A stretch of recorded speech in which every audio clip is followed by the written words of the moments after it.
Thanks, Patrick. Thanks for coming. Yes, I'm David Dissedorp from SUSE. I work in the storage team there. And I'll be talking about just a project I worked on for a hack week at SUSE, which was basically a USB Ceph gateway. So a quick look at the agenda. I'll start off just with an introduction to the project itself. We'll take a look at, or just have an overview of Ceph. Hopefully you caught the talks earlier about sort of the Ceph architecture and how it solves all your storage problems. A look at USB storage, so the USB storage stack in Linux. Then move on to a demonstration. So I'll do a live demo with the board I have with me. I have a Ceph cluster running on my laptop, so I'll sort of use that for the test demo. And then look at how this could also be used for public storage, so public cloud storage. So where we have, say, Amazon or Azure behind the storage gateway. And finally, look at some future challenges. So what else could be done with a device like this or this sort of project, and finish with a conclusion. Can everyone hear me okay? Yeah. So the project itself was sort of conceived with Hack Week. As an engineer at SUSE, we get normally once or twice a year an event, or we have an event called Hack Week.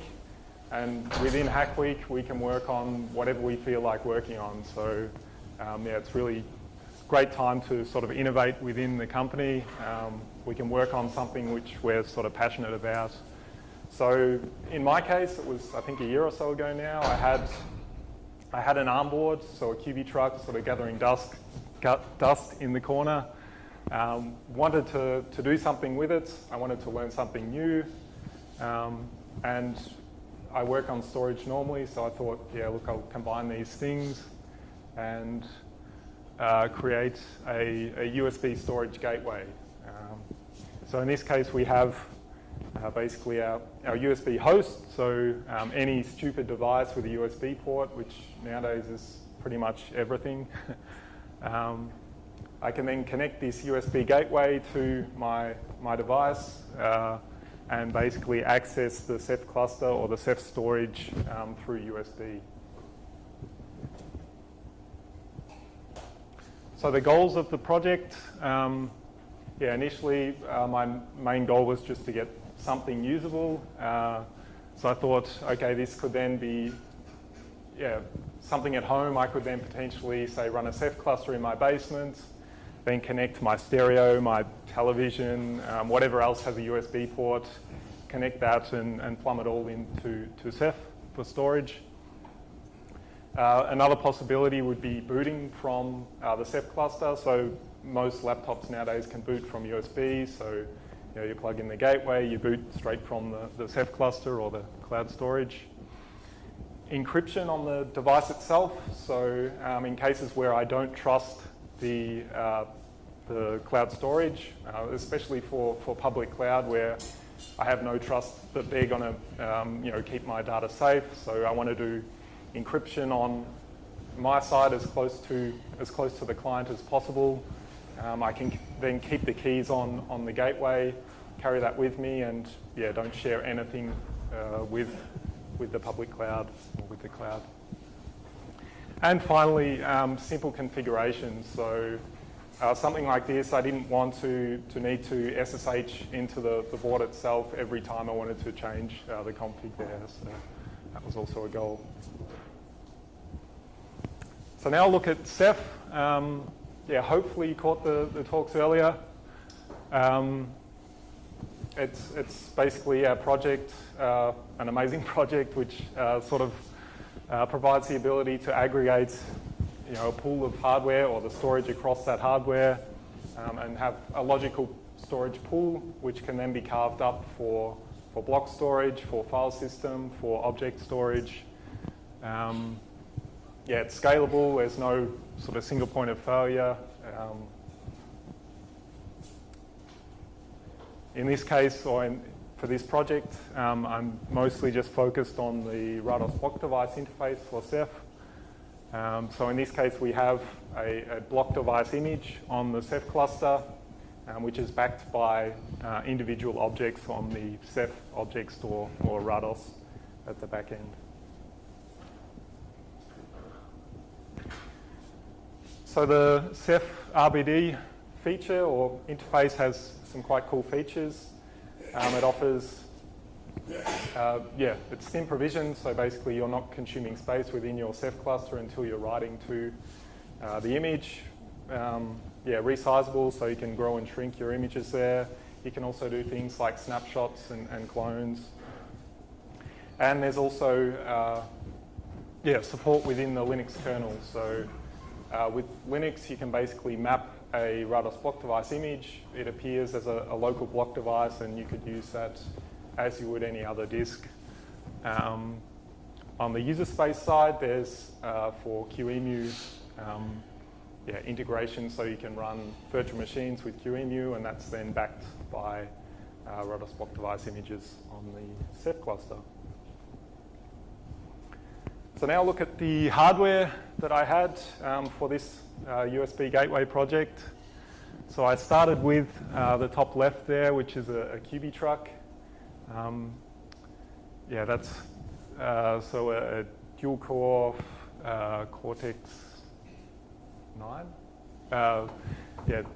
Dual-core A20, so all-winner A20 board with gigabit Ethernet. What else does it have? So it's got a USB on the go port, which is obviously what's needed for this project. It has a bunch of other things on there which just really aren't required, and make the board a whole lot bigger and less portable. After that I moved on to the NanoPi Neo, which is this board here. This is sort of, I think it's 4 centimeters by 4 centimeters, so it's very much something you could, or I could imagine carrying with me and plugging it in and using it on the go. Both of them are relatively inexpensive, so the NanoPi Neo is under $10. So certainly doable price-wise. Performance-wise, they're not great in that, or at least the NanoPi Neo has 100 megabits network and USB 2, so it would be nice to try something with more powerful hardware, but at this stage it wasn't a priority. So the big benefit of using these boards is that they have, thanks to the Sunsea community, they have excellent mainline kernel support. There's also an OpenSUSE Tumbleweed port for both boards, which is something, obviously working at SUSE, I wanted to run OpenSUSE on a board like that.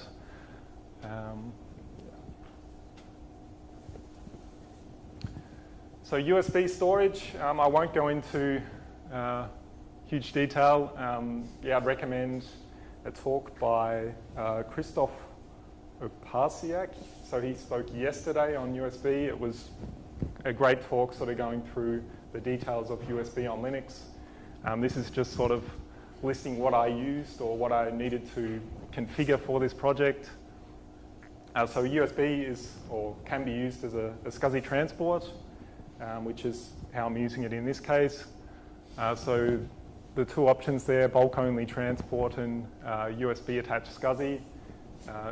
USB-attached SCSI is then a more recent addition to USB, and that allows for things like command tag queuing, and I think also out-of-order completion on USB 3. The USB gadget stack in Linux includes 2 modules for handling this.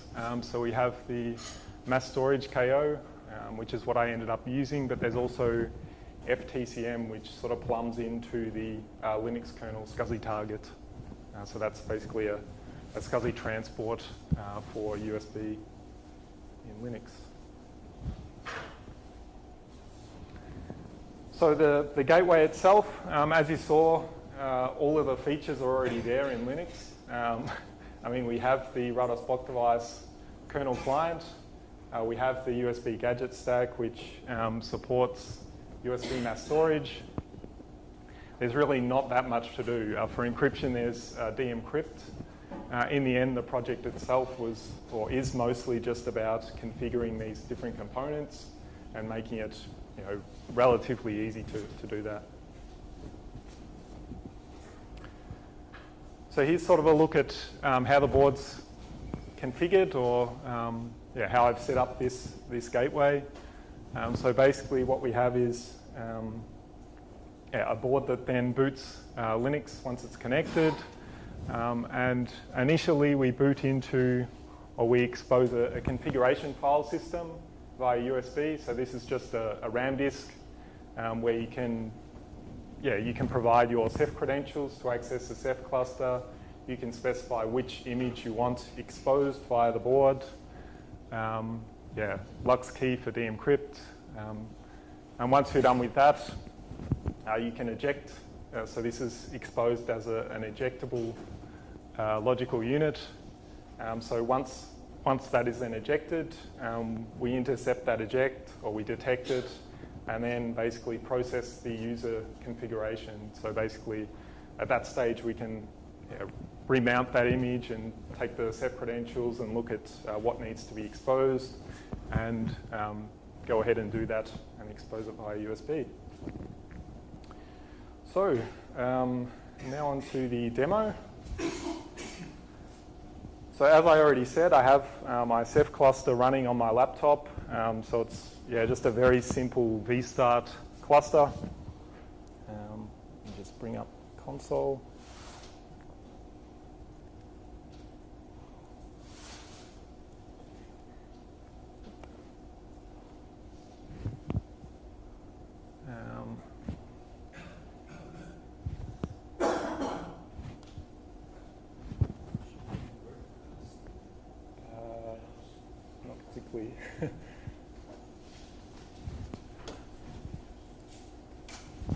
Is that okay? Not really.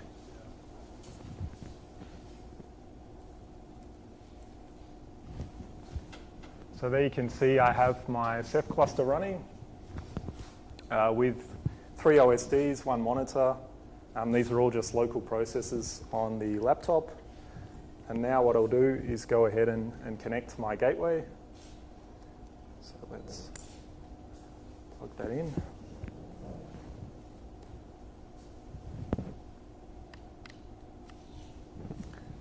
So one thing I should say I haven't really worked on optimizing is the boot time of the gateway itself. So normally you would expect that once you connect your USB key, you can immediately access the storage there. So at this stage, it's still sort of in the tens of seconds until it boots and then eventually shows the configuration file system. So I'll just wait a little there. It's just coming up now. There we go. So I have my device notification saying that there's a new USB device. So you can see this config file system here. So what this then has, this is exposed, as I said earlier, as a RAM, or it's backed by a RAM disk. We have our RBD USB conf. So in here, basically, I'm saying, okay, I want to expose the USB image on my RBD pool within the Ceph cluster.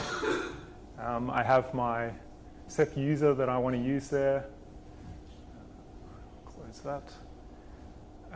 In this case, I have a run conf flag. So what this basically says is that when the gateway boots, it should first expose the configuration file system, which is what we're seeing here.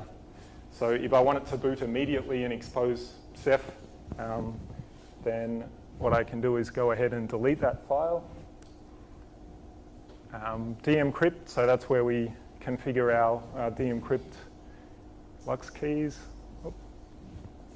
And within Ceph, I just have the standard ceph.conf and the keyring there.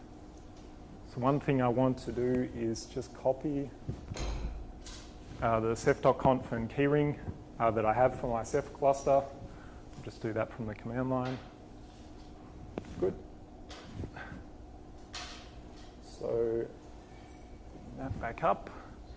So now the other thing I mentioned was that once we eject this configuration file system, that configuration is processed or committed, and we should then see the Rados block device image appear, and there it is as Ceph down there. So basically, the gateway has committed the configuration, connects to the Ceph cluster on my laptop, and then maps it and exposes it via USB. So here we can see, so I have a 1 gigabyte image there, which is now exposed and connected via USB. Yes?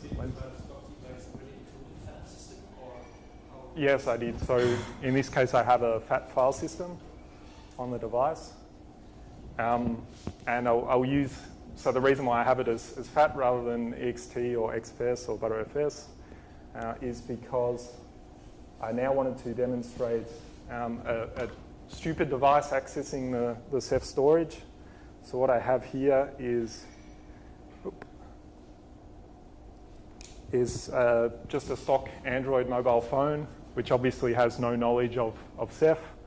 But what I can also do is connect the USB gateway now to the Android phone. So in this case, Android supports FAT32 as USB stick. So what I want to do is then wait for the board to boot, and just so we've got some data to write to the Ceph cluster, take a quick photo.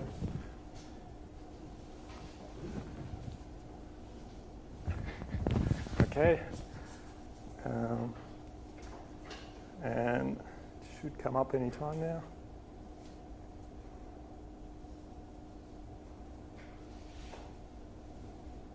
Hopefully. Yes, there it is. So I'll just copy over that photo to the gateway. So I basically see that as I would any other USB storage device. And I'll copy that.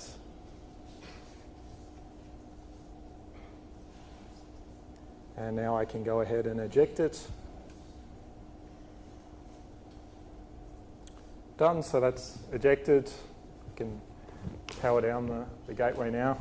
But what I'll do is use now just the Rados block device client on my laptop just to map that image, just so we can confirm that what we wrote. So this photo is actually there on the Ceph cluster. So I'm mapping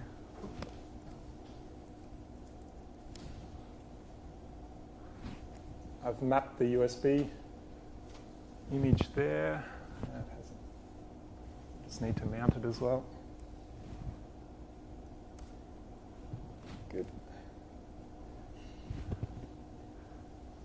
And there I can see that so this is just, as I said, using the Rados block device client on my laptop. The gateway isn't involved. But there we can see the photo that it's on this. So there's a very blurry photo of what I took earlier. Well, that's the demo. So now,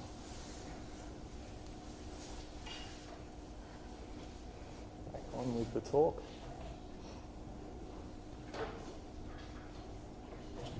So any questions about the demonstration at this stage, or shall I go on? Yes, please. So what I have is basically once it can't access, so if the gateway boots and can't access the Ceph cluster, so if you boot it without network access, then it basically exposes the config because it knows something has to be done.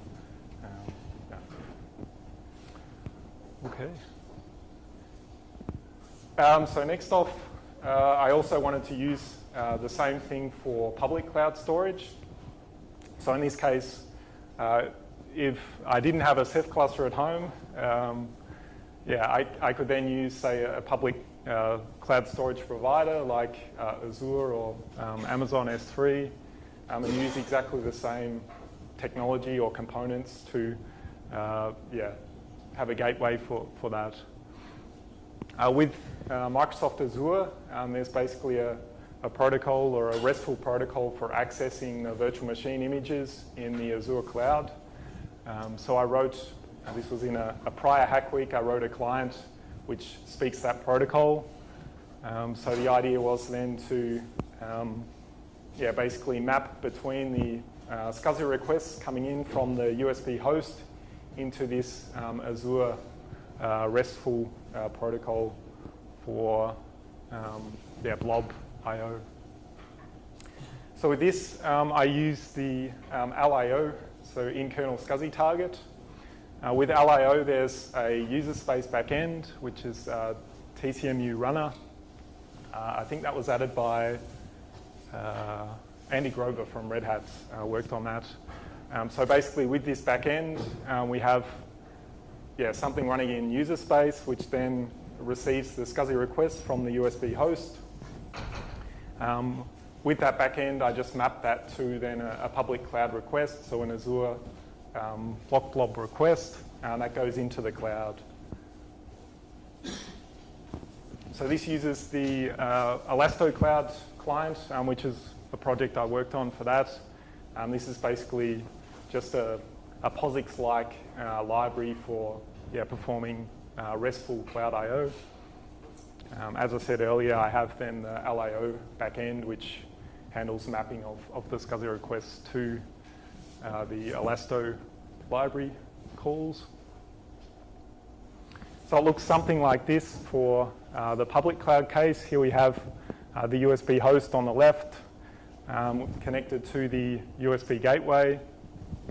That goes, or the SCSI requests are then processed by the Linux iSCSI target, or sorry, SCSI target.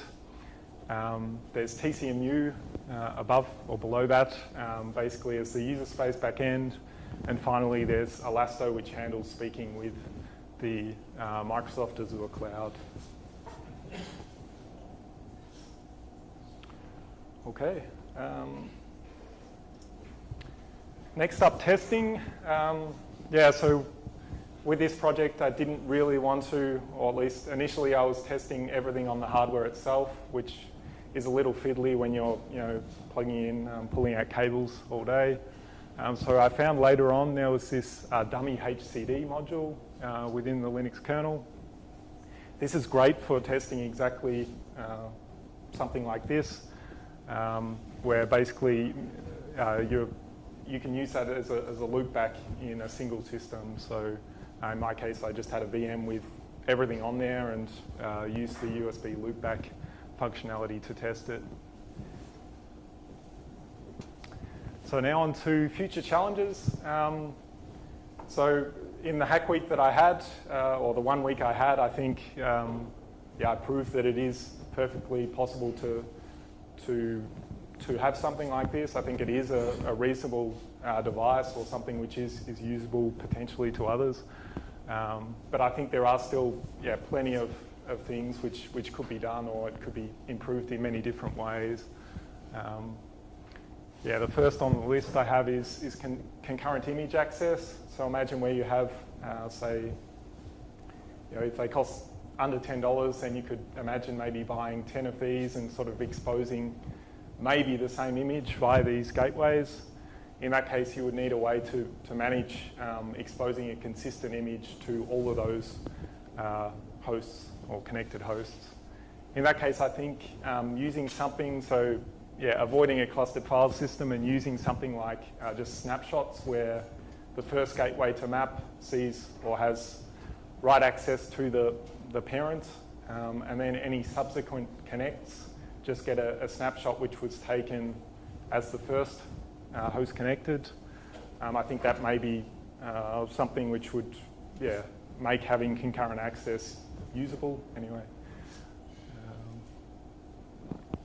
Some other challenges. So power is definitely a challenge. I have had problems powering the board from portable devices like mobile phones, it's really a little unsure whether the board will come up or not. So one option would be to add a battery to the board so you're not so reliant on power from the USB host. FTCM, so this was the LIO USB transport that plumbs straight into the Linux kernel SCSI targets. I didn't actually get that working on the board, so I wanted to sort of have another play around with that and see whether it was a hardware issue or whether I just didn't set it up right. Caching, so many of these embedded boards have some onboard storage, or in this case an SD card, and when the root file system is under 1 GB, you could use the rest of that SD card or onboard storage for caching as a read cache or a write-back cache. That would certainly be something to look at. There's caching again, but performance-wise, so I think at this stage, most important would be the boot time. So you saw it takes tens of seconds to come up and expose the storage. One thing I did have, or at least with the QD truck, I did try running everything from the init RAM FS, which actually worked quite well. So in that case, I had it booting in, I think it was 3 or 4 seconds. So it was much quicker, but it's a little ugly implementation-wise. Also, in terms of raw storage performance, I think having USB 3 and gigabit Ethernet or fast Wi-Fi would be great. The only problem is that these boards are quite expensive, and they're also not as portable as, or at least the ones I've seen aren't as portable as the NanoPi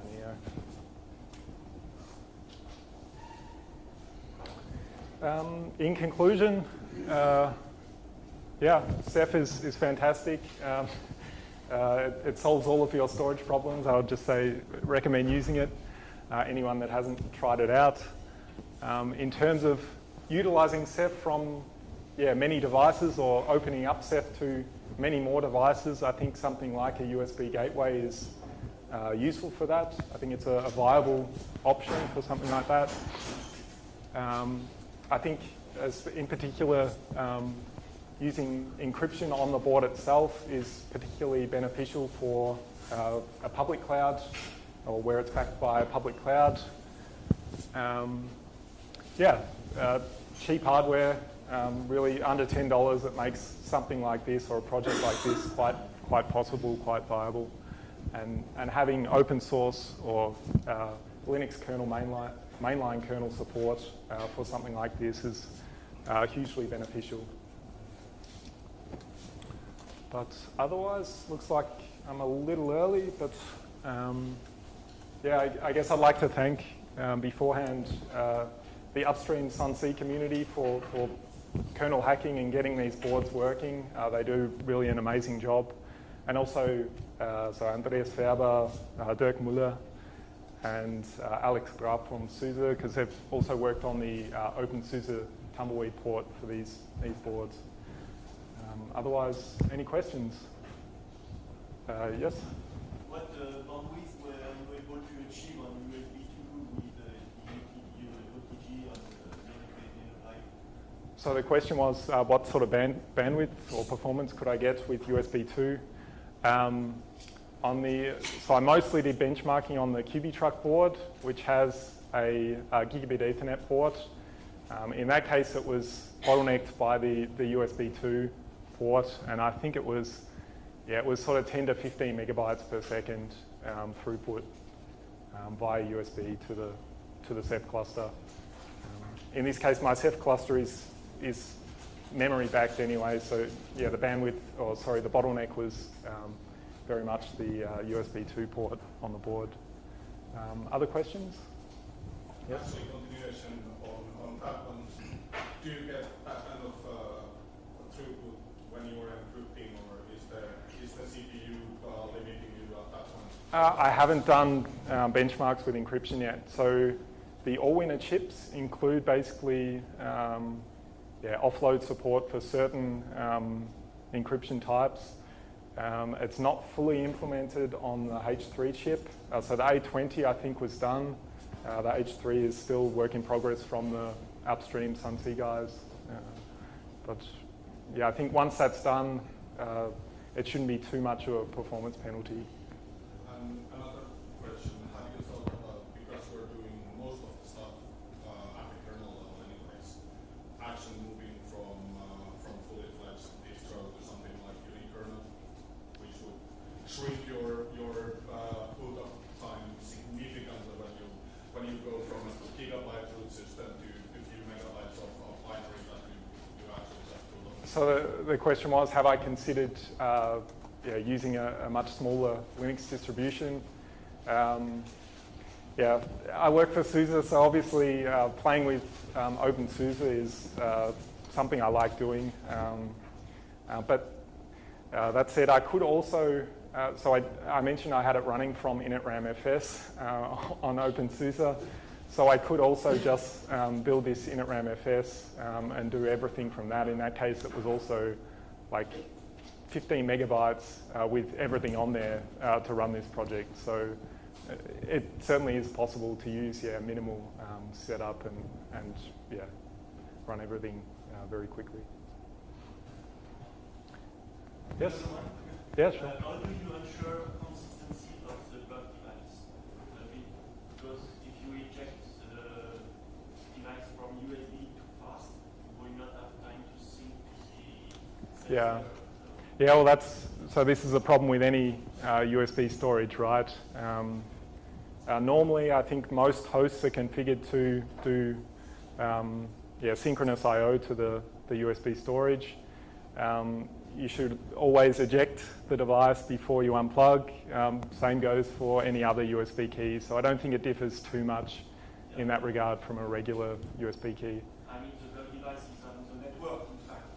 Yes. So when the Linux network outages on from the USB gadget, you still have your own user and to push back everything to you.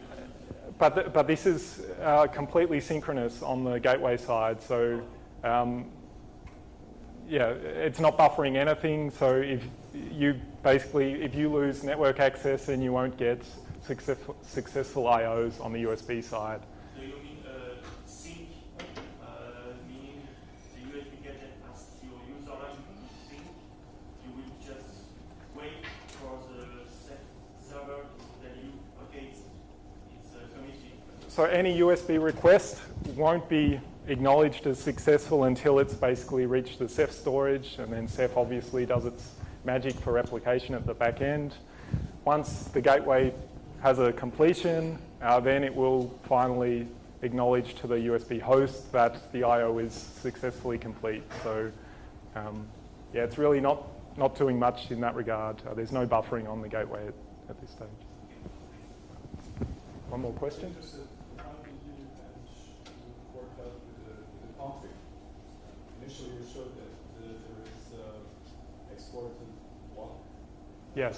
volume where you configure all the parameters necessary to access the Ceph cluster. Can you access that later on again, or once you configure it and delete it, it's inaccessible? So the question was, how do you manage accessing the configuration again? This is something Len's asked earlier. Basically, if the board comes up or the gateway comes up and can't access the Ceph cluster using the configuration that was provided, then it returns to exposing a configuration file system. And actually, it also copies the log onto the config file system, which is, for debugging, quite cool. So you can see, okay, it processed the config, couldn't connect to the Ceph cluster, or the image isn't there. This is the error I get, and then you can reconfigure your board at that stage. So basically, you can just take the network cable and plug. Yeah, exactly. Yes. And you get back to the config. Exactly. You can boot it without network, and then you'll see your config again. Yeah. Yes, someone. Is it possible to expose more than one disk? So the question was whether more than one image could be exposed. Yes. At this stage, you saw the config file. It's not really set up to handle that, but yeah, it would be easily doable. So you could expose multiple images. The question is then whether the host supports multiple LUNs, or whether, say, your stereo or television, whether you can then access, say, LUN 1 or something aside from the default or the first. Yeah. Any other questions? Otherwise, yes, one last. We get your code somewhere. So I'm guessing it's mostly Q code. Yeah, it's actually a pretty ugly shell script. The reason why I wrote it in shell was because I was initially playing around with doing it from initRD, in which case there's no Python, there's no Perl, there's no Go. I think at this stage I'd prefer to rewrite it in something a little nicer. I was considering maybe a Rust project just so I can play with Rust, but yeah. So the link for the code itself is just that top link for Elasto, so this cloud storage client. It's also on GitHub. TCMU runner, so this was Andy Grover's project. There's the OpenSUSE link for Tumbleweed on a lot of these ARM boards, and of course the Sunseed community. Okay, well, thanks for coming.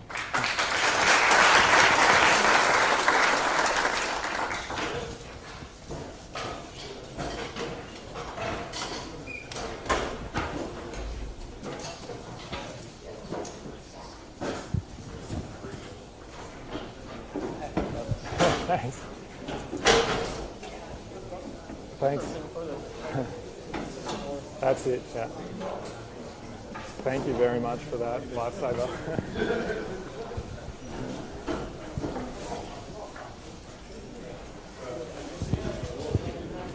Hi.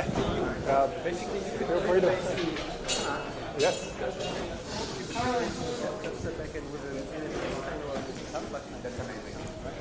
You could have, yeah. You could have anything behind it. Yeah, absolutely.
management with OpenAttic. Hi, thank you very much. First of all, even though I have a mic, I don't think it's really amplified well. I have a very weak voice. If I need to speak up, just wave to me and already? Okay. Boy, that'll be a challenge. Can you hear me? So there's no amplification through the mic. I hope at least the video stream can hear me. Yes, hi there. I'd like to give a small talk about a small project I'm involved in since July 2015 called OpenAttic. Let me dive right in. I have probably way too much slides for the time I have. Let's see how far we can come. So basically, what does OpenAttic do? What was the vision behind it? It started about 6 years ago by now.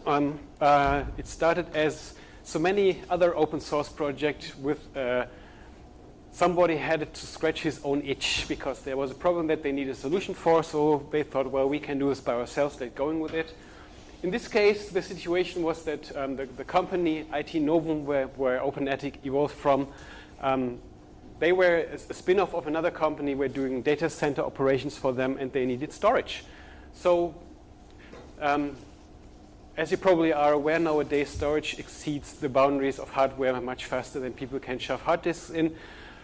Data growth everywhere. So, and they needed to replace a number of proprietary storage systems and were quite surprised by the price tags by the quotes that they received. So they thought, why can't we do this differently? And if you look at it, a Linux distribution nowadays gives you everything you need to set up a fully fledged storage system. You just buy cheap commodity hardware, shove in lots of hard disks, and you have a server that fulfills most of the common needs. So the idea was, okay, Linux by itself is good, it has everything, but you need something on top that makes it a bit more approachable, easier to manage and unified, because in many cases you have administrators that might be familiar with using a UI, but they are not that familiar on the command line. So OpenAttic's vision really was to give a more friendly user interface and a unified experience to managing all kinds of storage. Storage here meaning both what is usually called NAS storage, so file-based like Samba or NFS, but also block-based storage protocols, particularly iSCSI would be an example here. And later on, during the life cycle of OpenAttic, they also realized that single server instances or even multi-node configurations can't keep up with the storage requirements. And the developers looked around and figured out that Ceph might be quite a nice alternative here, which is a distributed storage system in which you not just have a single server where you add more disks, but you simply throw in more servers or even complete racks if you need more storage. And Ceph pretty much organizes itself to make use of the storage to ensure the redundancy and make sure it scales along with the hardware that you give it to him. So it started as an in-house project and later became an open source product, I would call it. The idea behind it was that there was an enterprise version and a community version, and that the company would then sell licenses with added support and other value on top to monetize on the software. Interestingly, that didn't really work out. So when I joined the company in July 2015, we made a number of drastic changes to how OpenAttic was governed and managed and run as a project. Before that, basically the developers all worked in-house at the company, and the development took place, like with many proprietary products, very internally faced, and every once in a while they released their community version, but there wasn't really a community around it, so there wasn't an infrastructure that was inviting for users to come and work with the project. So that's something that we've changed drastically. Also, we got rid of the dual licensing that was in place. Back then, the Enterprise Edition had a few additional bits on top that you would have to pay for. All of this was folded into a single code tree released under the GPL. And we now had, since then, there's no distinction between enterprise and communities, just OpenAttic going forward. We also got rid of the requirement for contributors signing a contributor license agreement. So similar to Ceph, basically if you contribute to OpenAttic, all we require is that you add a sign-off line to your commit message, similar to how the Linux kernel and many other open source projects do it nowadays. So the bar for contributing code is much lower nowadays, and that was really noticeable by by just the amount and the growth of the community that we've seen since then. We also opened up a lot of other things that used to be internal. Most popular, of course, is the bug tracker. We are based on Atlassian Jira. We now have a publicly hosted Jira instance that's fully open, so you can really see all the issues, all roadmap planning, everything is transparent and open. You can leave comments, you can vote on it, you can submit bug reports like you would expect from any other open source project. We also changed the way of how we work on the code. We now make much more use of different code branches. We have established a process for performing pull requests and commenting on them. These were all things that were quite new to the OpenAttic developers, so we learned as we go along, and it's a process that now basically there's no difference if you are paid for working on OpenAttic or if you are a community contributor. It's all going through the same procedures, same requirements, and same expectations. We also switched the release model. Nowadays we try to come up with a new OpenAttic release at least once per month, roughly every 4 to 5 weeks. And we have nightly builds if you're curious. So if you are looking for testing a new feature that has just been committed and you don't want to wait for the next release, just take a nightly build. With regards to feature developments, we have kind of like a train model. So basically, people work in parallel on features, and once they're ready and they've passed the review and have passed all the tests, then they will merge into the development branch that will eventually become the next release. But if a developer doesn't make it in time, since we are on a monthly cycle, there's not just a really long period before he has another opportunity to get his stuff merged in. So that really helped accelerating the whole development process and making changes to the project. Also, in the beginning, many different components were managed in separate code repositories. So like the documentation was in one repo, tests were in another one, and integrating them and getting them aligned was always a bit of a challenge, so we simply lumped all of these repos together into one single repo, which now means that you could basically now can work on a feature, write the documentation, create the tests, and have them all in a single branch and commit and merge them at the same time. So it's much more easy to keep track and keep the stuff synchronized. A few key aspects of OpenAttic. We are well aware that we're not alone, especially when it comes to storage management. There are quite a number of projects out there that do similar things that we do. So we try to come up with a few cornerstones of what we would like to focus on. Primarily, the goal is storage management, and storage management only. You see many projects that start also doing things like managing containers or plugins. So they are sometimes more aimed at home users that want to have an appliance somewhere in the corner that isn't just a file server, but maybe also an own cloud instance or provides a BitTorrent server or what have not. This is currently fully out of scope. So we really focus just on managing your storage and exposing it through various protocols, and that's it. Ceph support is something that we've added recently that's quite noticeable. Of course, we are fully GPL v2. No arbitrary functional restrictions. So there are a lot of free storage management systems that you can download and use, but they apply some form of limitation on you. For example, for the amount of data that you can store in it or the amount of concurrent users or what have not. And if you reach that limit, you all of a sudden need to buy a license or pay for getting over that barrier. That's not the case with OpenAttic. You are free to do with it whatever you want in what sizes you want to use it. We're based on standard Linux tools. As I said, most distributions provide all the frameworks and tools that you need to set up such a system by default. It's just a matter of orchestrating them and making them more accessible to the user, and that's the part that we're taking on. We try hard to support multiple Linux distributions. Originally, OpenAttic came from the Debian corner, so we started with Debian, added Ubuntu later on. Since about 2 years ago, we started adding RPMs for CentOS and Enterprise Linux. We added SUSE as well. And this gives us an opportunity compared to some other storage management systems that sometimes are based on non-Linux operating systems. One key concern that sometimes comes up here is hardware support. That most vendors have pretty solid support when it comes to providing Linux drivers in the server space, but if you're getting into non-Linux but Unixy operating systems, the driver situation can sometimes be a bit more challenging. So that usually helps us to get adoption. We don't enforce a choice of Linux distribution on you. You can basically use what you feel familiar with as the base platform and can put OpenATIC on top. Okay, what can we do so far? What's the functionality of OpenATIC like? So basically, the technology consists of two separate components. The most noticeable one is the web UI. That is what you see. With OpenATIC version 2.0, that started about 2.5 years ago, we switched from an Next.js-based to an AngularJS-based web front end. So we use JavaScript libraries to make the UI visually appealing and easy to use. The back end is the other component, which has a RESTful API. That's also a new addition in version 2 that we're working on. The former version 1.x was using XML RPC. So the RESTful API makes it a bit more easier to talk to with the back end.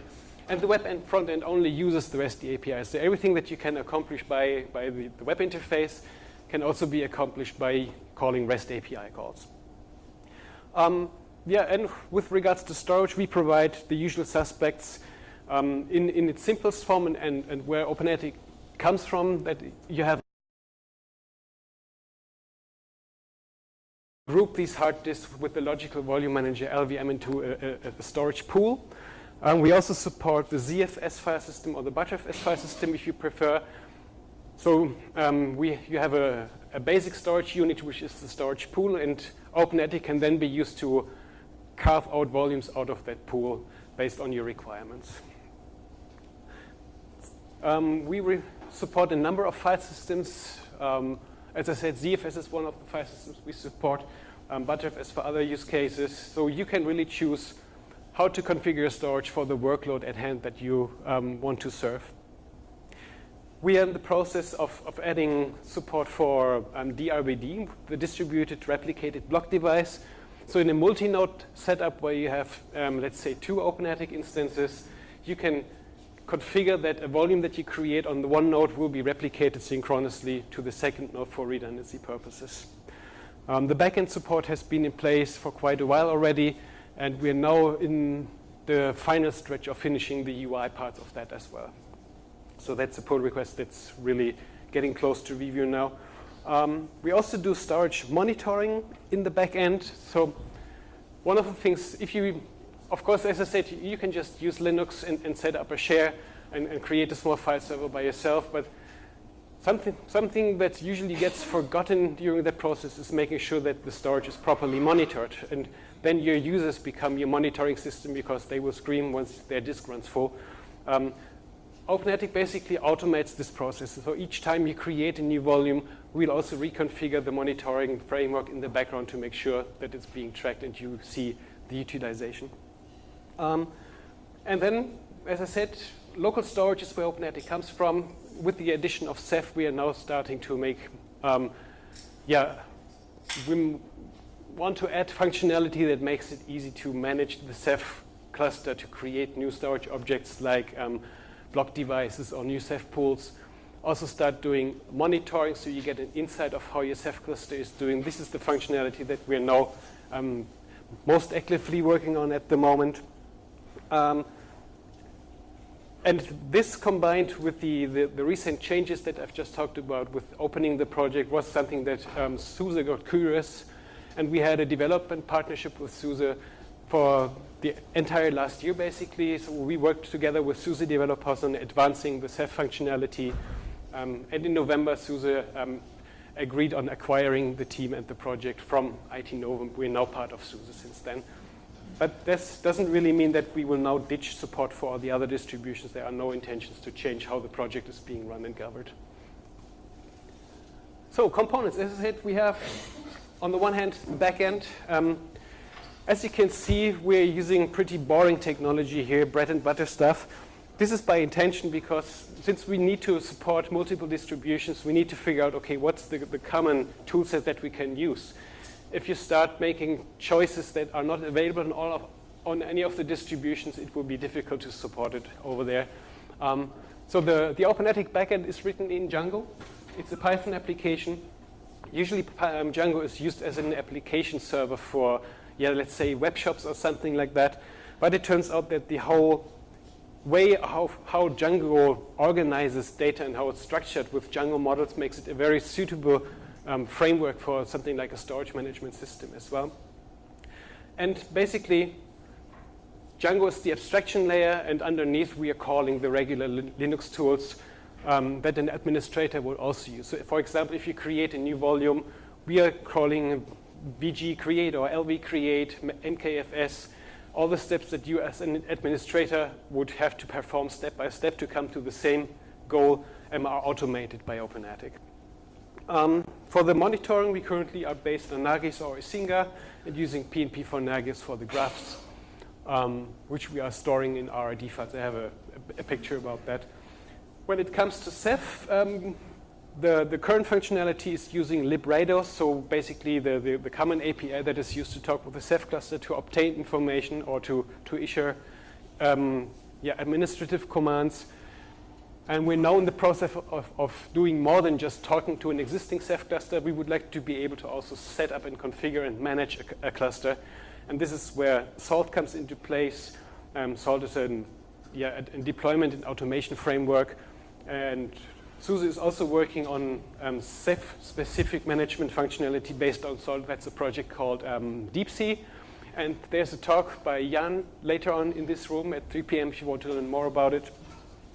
The web frontend, as I said, AngularJS, Bootstrap, also pretty, well, in web developer terms, pretty boring stuff by now, but it gets the job done. And we are working on improving the functionality and adding more every day, basically.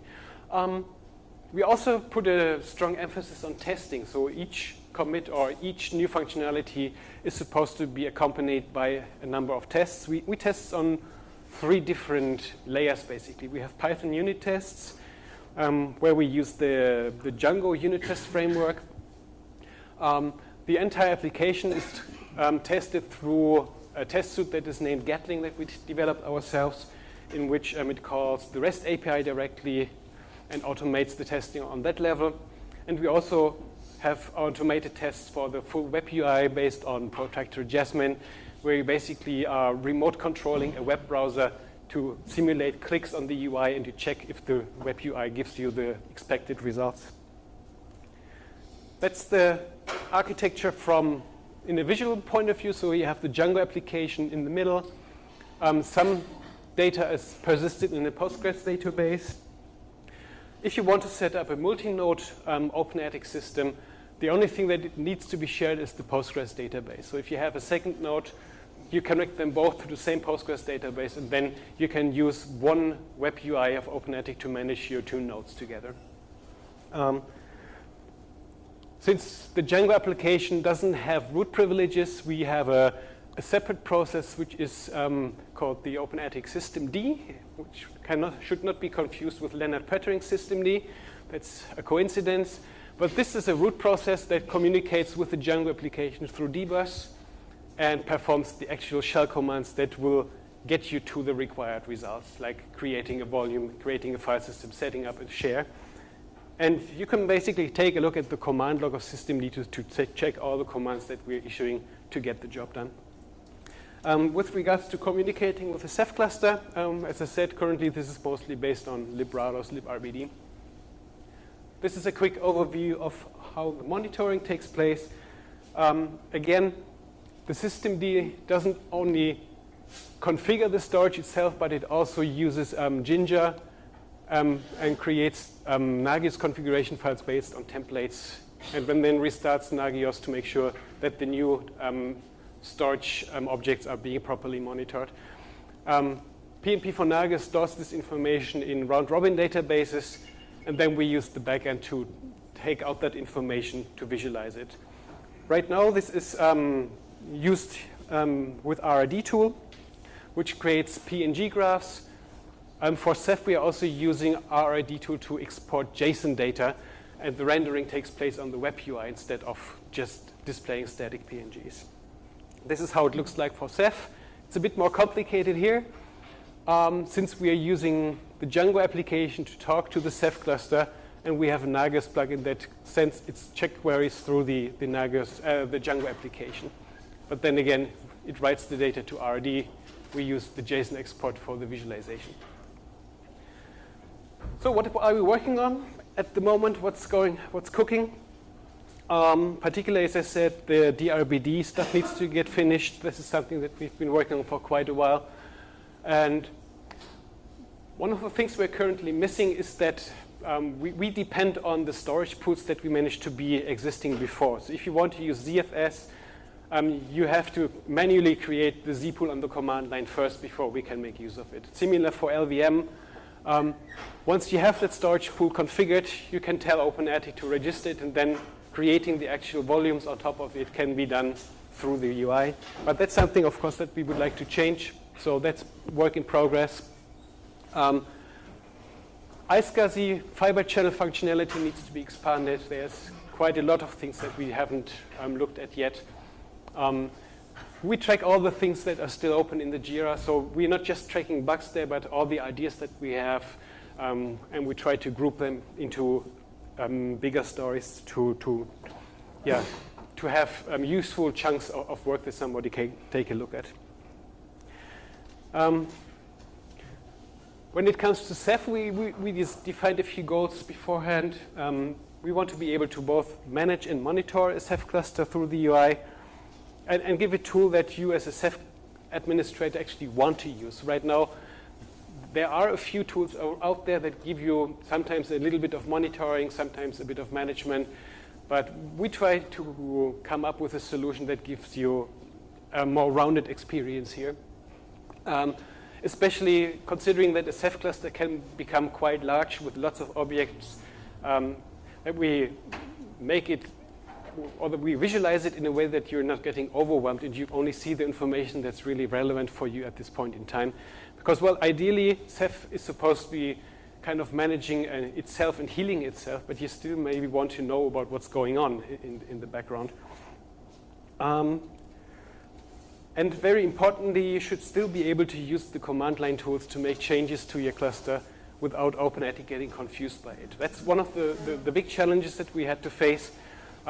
For the local storage systems that we manage, we basically assume that OpenATIC is in charge of the configuration. And once you have started using OpenATIC for the storage management, well, you can make changes manually, but OpenATIC will simply override them the next time if you haven't made sure that OpenATIC is aware of them. And for Ceph, we are trying harder to make sure that this is possible. So if you're using the Ceph command line tools to create, let's say, another Ceph pool or an RBD, OpenATIC needs to be aware of that. And that was a bit of a challenge, by the way, of how Django works and how it persists data and information. I wish I had more time to talk about that, but if we have time in the end, maybe if you're interested, I can share some of the ideas that we have there. So what works when it comes to Ceph? We have a cluster status dashboard. So you basically can see the overall cluster health, some of the performance indicators with graphs and everything. You can manage Ceph pools. You can monitor them, including erasure-coded profiles for the pools. You are able to create Rados block devices through the web UI. You can delete them again. They are monitored. We also start looking into the infrastructure. So you have the OSD manage. Well, it's not management yet, but you can at least see all the OSDs that are in your cluster, in what state they are in. When you're using DeepC as the backend to configure a Ceph cluster, you also get an inventory list of all the nodes that your cluster consists of and which role they have. You can take a look at the Ceph crush map, which is basically the algorithm that determines of how data is distributed in your cluster, what kind of redundancy you have configured, and how the data should be distributed among the various availability levels, so to say. And we also want to make it's possible that you can manage multiple Ceph clusters within one OpenATIC instance. So let's say you have a production Ceph cluster and a staging or a testing Ceph cluster. You can use one tool to manage them both. Roadmap. Well, that's just a small glimpse. We have quite a long laundry list of stuff that we still want to accomplish. The dashboard needs some more love, and we would like to make much more information about the Ceph cluster visible from the dashboard. We also noticed that based on the nature of Ceph, that some tasks take some time. So you issue a command to trigger an action in the Ceph cluster, and it works. And it may take some time, and you have no way of knowing how much time it takes. But as a web application, your browser can't just stand still and wait, because you would run into a timeout. So one of the things that we had to come up with is a queuing mechanism where you can simply enqueue these jobs that take longer and then make sure that you get notified once it's finished, so the web application doesn't hang or you run into timeouts. The whole part about deploying and remote configuration of nodes with Salt is something that we are very closely working on with the DeepC developers. So as a next step, you should not only be able to see all the existing nodes, but we would like to make it possible for you to simply boot up a new node that registers with Salt, and you will see that a new node has joined and use a Salt minion, basically, and you could then use OpenATIC to assign a role to that node. Let's say this is going to be a new OSD, click, and then DeepC does its job to configure the node accordingly. More monitoring. iSCSI target management is also something that we are looking into. So basically, you define one node in your cluster as an iSCSI target host, in which RBD images from the Ceph cluster will be made available as iSCSI targets. OpenATIC already supports that, but only on the local node where OpenATIC is running on. So usually, if you consider the OpenATIC node as a management node, it's usually not having the performance parameters that you would need for a full-fledged iSCSI target server. Usually that should be a bit more powerful machine. And to avoid having to install OpenATIC on that node as well, we are now looking into using DeepC and Salt for that instead. Rados Gateway is another big construction site. The thing is that a Ceph cluster consists of several components, and they have their own way of how they are being managed. They have their own APIs of how you need to talk to them. In the case of Rados Gateway, for example, there's a Rados Gateway admin ops API, which you need to use to talk with the gateway for creating and managing the users and the buckets and so on. So we need to develop the interface on our end to establish that communication path. And the existing functionality, like the RBD management or the pool management, still needs a lot of more features that we're working on. And also, monitoring is one of the things that we need to expand. Right now, the expectation is that OpenATIC and the Nagios instance runs on that node. In a distributed cluster like Ceph, this is not going to scale, so we are looking for a more lightweight approach. The current plan is that we will be using collectd for that, so each Ceph node also runs collectd, configured in a way that it just forwards the monitoring data to a central collectd instance. So you have a way to consolidate the monitoring data on one node, which will make it much easier to monitor and visualize the whole cluster status in its individual nodes. All right, I didn't dare challenging the demo gods at FOSDEM because network is usually something that you can't rely on. You have to live with a few screenshots, but we have a live demo that you can toy around with if you like. The links will be later at the stage. This is our traditional storage management dashboard, so to say. So this is what you see when you're using OpenATIC for managing traditional storage like Samba, NFS, and so on. You can create and define the volumes. They are listed over here. And for each volume, we also create monitoring data and performance data that you can take a look at. It's a bit hard to see. If you click on the demo, you can toy around with this and see it in more details. One of the things that is quite interesting and is pretty unique, I haven't seen it in any other applications so far, is what we call our API recorder. So as I said, the web UI uses the REST API exclusively, or the web UI uses the REST API exclusively to talk with the OpenATIC backend. And sometimes you don't want to use the UI, but you want to automate a certain task in a script or something through the OpenATIC REST API. So instead of having to look up the documentation for the API, you basically enable the API recorder in the UI, and you click through the task that you want to accomplish once, and then you stop the API recorder, and it will automatically create a small Python script snippet that basically includes all the REST API calls that you have performed. So you can use these as a snippet or a template to embed in your application to get the same, or to repeat this particular task. This is the Ceph cluster dashboard. As you can see, we're using a different graphing engine here.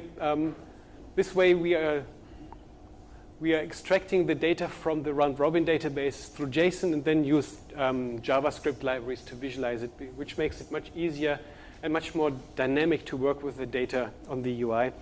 The dashboard is fully configurable, so you can resize and rearrange those widgets. You can have multiple dashboards, and they are stored with your user profile. So if another administrator logs in, he can set up a dashboard by his means and doesn't have to take over what you have configured, basically.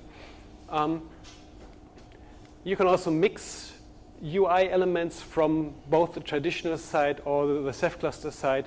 Or if you have multiple Ceph clusters, you could create one dashboard that shows you the overall view for both clusters in one page. So you can really tweak it to your liking. Ceph pull list. As you see, we are always using the same UI elements with the data table on top and then the graphs underneath. One thing that I have on my wish list is that I would like to make it possible that these graphs that currently belong to a certain Ceph pool could also be taken and pinned onto the front dashboard. So if you have a certain pool that you want to monitor more closely, it should be possible to drag it on the front dashboard and make it visible there. Yeah, Ceph pool creation, some of the features that we support here, boring. I'll skip all that. RBD, these are the block device lists. Now, I think the pull request is almost done, that you will also see the utilization of the RBDs here. Thank you. OSD, yep, it's repeating. As I said, screenshots are not as exciting as a live demo, but my past experiences at FOSDEM was that the network usually works by the time you're about to head home. So, that's the crush map editor, as I said. Basically, you see a visualization of the topology, and you're able to drag nodes around it. You can add new nodes, change the properties here. And with that, I'm already at my link list. These are some of the resources that you can take a look on. We have a Google group for discussion that serves as our mailing list / forum if you want to get in touch. We are on #OpenATIC on Freenode as well, so come over there if you have questions and suggestions. Most of the discussion really happens on Bitbucket and in the form of the pull requests. There's a lot of communication between the developers working on the code. And then, of course, on our bug tracker. So, yeah, these are the key resources to get in touch with us first. And with that, I'm a bit ahead of my time. Amazing. So if you have questions, we still have time for that. I know, it's after lunch. Okay, there's a question. When is software ever ready? When is software ever ready? No, OpenATIC 2.0 is out, and based on all the testing that we do, we are pretty confident that each release that we publish is safe to use. The good thing about OpenATIC, especially if you use it for traditional storage management, even though if OpenATIC crashes, the actual serving of data is performed by other subsystems of the operating system, like the Samba server, like kernel NFS. We are not really in the path of serving the data to the user. So even if OpenATIC has a problem, and crashes, which doesn't really happen that often. We are not messing with your data directly, unless you really accidentally delete something like that or so. But we are still, of course, in the process of adding more functionality with each release. As I said, we have the train model. So what we have out right now is ready to use and can be used with confidence. But as I said, we still have a lot of gaps to fill. And of course, we would like you to encourage to give it a try and help us gathering guidance of where we should focus on next. So we think that we have now come to a point where we provide a good set of useful functionality. We are aware we are not fully there yet compared to other projects, but we would like to get your feedback on what your use cases are and what you're looking for, what we should be focusing on, basically. There was another question here. So the question was if we have any plans to support Kerberos for authentication. The thing is, are you talking about using it for authenticating users to the web front end? And the answer is that should work. I haven't tested it